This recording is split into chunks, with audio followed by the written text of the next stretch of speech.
आज हरियाणा के मुख्यमंत्री नायब सिंह सैनी भाजपा के कद्दावर नेता कैलाश भगत के निवास स्थान कैथल पहुंचे स्वर्गीय लाला अमरनाथ भगत जी को श्रद्धांजलि अर्पित करने के लिए। तस्वीरों में आप देख सकते हैं कि मुख्यमंत्री नायब सैनी के साथ कैथल के तमाम दिग्गज भाजपा नेता और प्रशासनिक अधिकारी मौजूद है।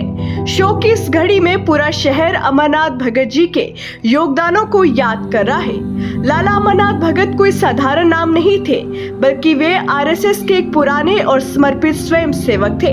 उनके सिद्धांतों की गहराई का अंदाजा आप इस बात से लगा सकते हैं कि पूर्व प्रधानमंत्री अटल बिहारी वाजपेयी खुद उनके चुनाव प्रचार के लिए 2 बार कैथल आए थे।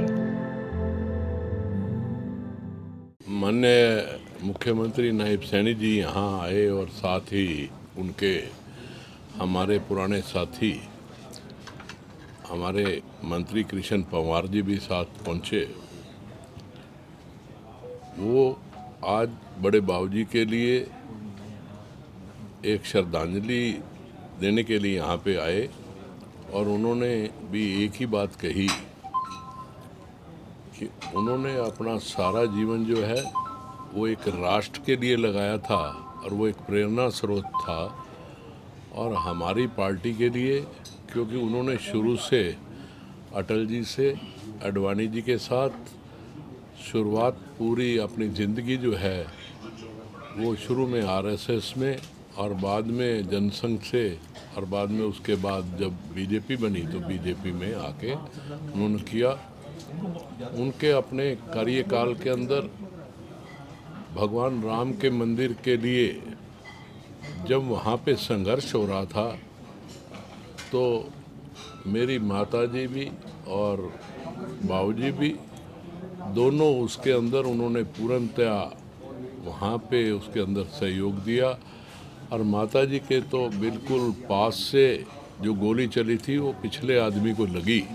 वो ऐसा समय था जो अपने राष्ट्र के प्रति उनके अंदर एक ही भावना थी कि सबसे पहल मेरा राष्ट्र है, उसके बाद मेरा परिवार है, समाज है।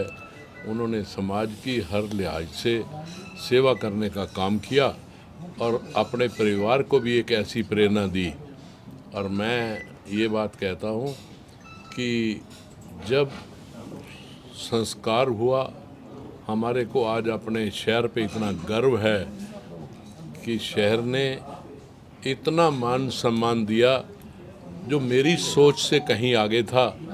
और क्रिया पे भी आपने देखा है कि कई चेयरमैन ओएसडी भारती बेदी जी और अन्य दूर दराज से हमारे सभी एक्सपोर्टर हर साइड से जो बड़े बड़े आदमी भी थे और पूरी जनता, गरीब से लेके अमीर तक पूरी जनता जो है उमड़ी हुई थी। तो मैं तो यही बात एक कहूँगा कि उन्होंने जो अपने नेशन के लिए टाइम दिया और माननीय पूर्व मुख्यमंत्री मनोहर लाल जी का भी मेरे पास टेलीफोन आया। उन्होंने भी एक कहा कि वो हमारे प्रेरणा स्रोत रहे हैं और आज हमारे बीच में से चले गए। विज साहब का तो टेलीफोन यहाँ तक आया कि यार मेरे को चोट लगी है, मेरे तो वो गुरु थे और मैं अपने गुरु के अंतिम श्रद्धांजलि पे मजबूरी में नहीं आ सका। तो मैं समझता हूँ कि अपोजिशन के भी सारे लीडर, चाहे अशोक अरोड़ा जी थे, चाहे रामपाल माजरा जी थे, चाहे रणदीप सुरजेवाला जी थे, सभी जिंदल साहब थे, सभी साथी जो हैं वो श्रद्धांजलि देने के लिए यहाँ पे पहुँचे हैं।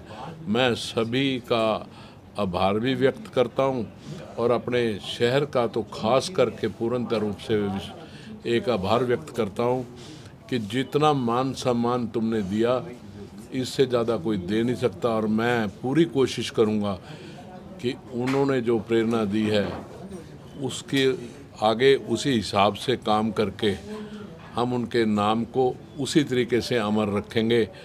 जो काम कर गए उसी काम को आगे पूर्णतः रूप से करने का काम करेंगे। लाला अमरनाथ जी भगत एक व्यक्ति नहीं थे, एक संस्था का नाम था। संस्था के रूप में हमारे प्रेरणा स्रोत थे। मुझे खुद को राष्ट्रीय स्वयंसेवक का सदस्य एक जगदीश ग्रोवर हमारे मित्र थे, स्वर्गवास हो गया। ये दोनों मेरे पास आए, राष्ट्रीय स्वयंसेवक का सदस्य भी बनाया और बीजेपी में भी ज्वाइन करवाया। जब फिर भगत जी, जब एक बार सरकार ने इनको नगर सुधार मंडल, जिसको इम्प्रूवमेंट ट्रस्ट कहते हैं, उनका चेयरमैन भी बनाया सरकार ने, इनकी सेवाओं को देखते हुए। क्योंकि इनकी रुचि शुभ से ही लोगों ने भगत जी क्यों कहना शुरू किया था। हुड़िया साहब थे, उनकी भक्ति को देखते हुए, उनकी समाज सेवा की देखते हुए, राजनीतिक, धार्मिक, सामाजिक हर क्षेत्र में अग्रणी थे वो। हम तो उनसे प्रेरणा लेते रहे सारी उम्र। जब दाह संस्कार हुआ था प्रताप गेट पे, सबसे पहले मैंने कहा था लाला अमरनाथ जी भगत अमर रहे, जैसे उनका नाम था वैसे उनका।